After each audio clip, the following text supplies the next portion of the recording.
ಈ ಸ್ವತ್ತಿಗಾಗಿ 80ರ ಅಜ್ಜಿ ಒಬ್ಬಂಟಿಯಾಗಿ ಹೋರಾಟ ಮಾಡ್ತಾ ಇರುವಂತ ಘಟನೆ ವಿಜಯನಗರದ ಹಿರೇಹಡಗಲಿ ಗ್ರಾಮದಲ್ಲಿ ನಡೆದಿದೆ. ವಯಸ್ಸಾಗಿರುವಂತ ಅಜ್ಜಿ ಪಾರ್ವತಮ್ಮ 16 ವರ್ಷಗಳಿಂದ ಈ ಸ್ವತ್ತು ಮಾಡಿಸೋದಕ್ಕೆ ಅಲೆದಾಡ್ತಾ ಇದ್ದಾರೆ. ಆದರೆ ಎಲ್ಲ ದಾಖಲೆಗಳಿದ್ರೂ ಕೂಡ ಈ ಸ್ವತ್ತು ಕೊಡದೆ ಹಿರೇಹಡಗಲಿ ಗ್ರಾಮ ಪಂಚಾಯಿತಿಯ ಪಿಡಿಒ ಹಾಗೂ ಗ್ರಾಮ ಪಂಚಾಯಿತಿ ಅಧಿಕಾರಿಗಳು ಸತಾಯಿಸ್ತಾ ಇದ್ದಾರೆ. ಇವರ ವಿರುದ್ಧ ಸಿಟ್ಟಿಗೆದ್ದು ಕೊನೆಗೆ ಗ್ರಾಮ ಪಂಚಾಯಿತಿ ಎದುರೇ ಮಗನೊಂದಿಗೆ ಉಪವಾಸ ಸತ್ಯಾಗ್ರಹ ಮಾಡ್ತಾ ಇದ್ದಾರೆ. ವಿಚಿತ್ರ ಅಂದರೆ ಅಜ್ಜಿಯ ಇನ್ನೊಬ್ಬ ಮಗ ಇದೇ ಪಂಚಾಯಿತಿಯಲ್ಲಿ ಆತ ಸದಸ್ಯನಾಗಿದ್ದರೂ ಕೂಡ ಪಾರ್ವತಮ್ಮ ಈ ಸ್ವತ್ತು ಸಿಗದೆ ಪರದಾಡ್ತಾ ಇದ್ದಾರೆ.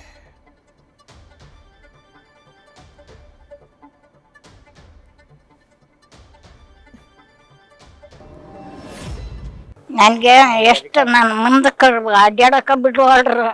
ಯಾಕಮ್ಮ ಯಾಕಂತ ಏನಾಗೈತಿ ಹೇಳ. ನನಗೆ ಜಗ್ಗು ದುಡ್ದ ನೀವು ಹೊಲ ಹೊಲ ಹೊಲ ಹೊಲ ದುಡ್ದು. ಅಲ್ಲಮ್ಮ ಈಗ ನಿಮ್ ಜಾಗ ಐತಿ, ನಿಮ್ ಜಾಗಕ್ಕೆ ಯಾಕೆ ಅಧಿಕಾರಿಗಳು ಕೊಡವಲ್ರು? ಯಾಕೆ ಕೊಡೋಡ್ರು? ಜಗ್ಗು ಮಂದಿಗೆ ಎಲ್ಲ ಪರಿಚಯ ಇದಾರ. ನಮ್ಮ ಮನ್ಯಾಗ ಅಷ್ಟು ಪರಿಚಯ, ಕುರುಬರ ಗಡ್ಡಿಗೆ ಎಲ್ಲರಿಗೆ. ಸರ್ ನಮ್ಮ ಇದಕ್ಕೆ ಅರ್ಜಿಗೆ ನಮ್ಮ ಹಕ್ಕುಪತ್ರಗಳ ಎಲ್ಲ ಡಾಕ್ಯುಮೆಂಟ್ಸ್ ಇದ್ದನ್ನು ಪುರಾವೆಗಳು ಇದ್ದನ್ನು ಧಿಕ್ಕರಿಸ್ತಾ ಇದ್ದಾರೆ. ಎಲ್ಲ ಆಫೀಸರ್ ನಮ್ಮ ಕಿವ್ಯಾಗ ಹಾಕಿ ಕೇಳ್ತಾ ಇಲ್ಲ. ಯಾಕಂತ ಏನು ಗೊತ್ತಾಗ್ತಾ ಇಲ್ಲ. ಅದ್ರ ಸಲುವಾಗಿ ನಮ್ಮ ತಾಯಿ ಕರ್ಕೊಂಬಂದು ಧರಣಿ ಕುಂತೀವಿ ನಾವು. ಎಷ್ಟು ವರ್ಷ ಆಯ್ತು ಈ ರೀತಿ? ಈಗ ಒಂದು 10-15 ವರ್ಷದಿಂದ ಯಾರು ಸರ್ ನಾವು ಅಲ್ಲಿಂದ ಇವ್ನು ಮಾಡಕತ್ತೀವಿ.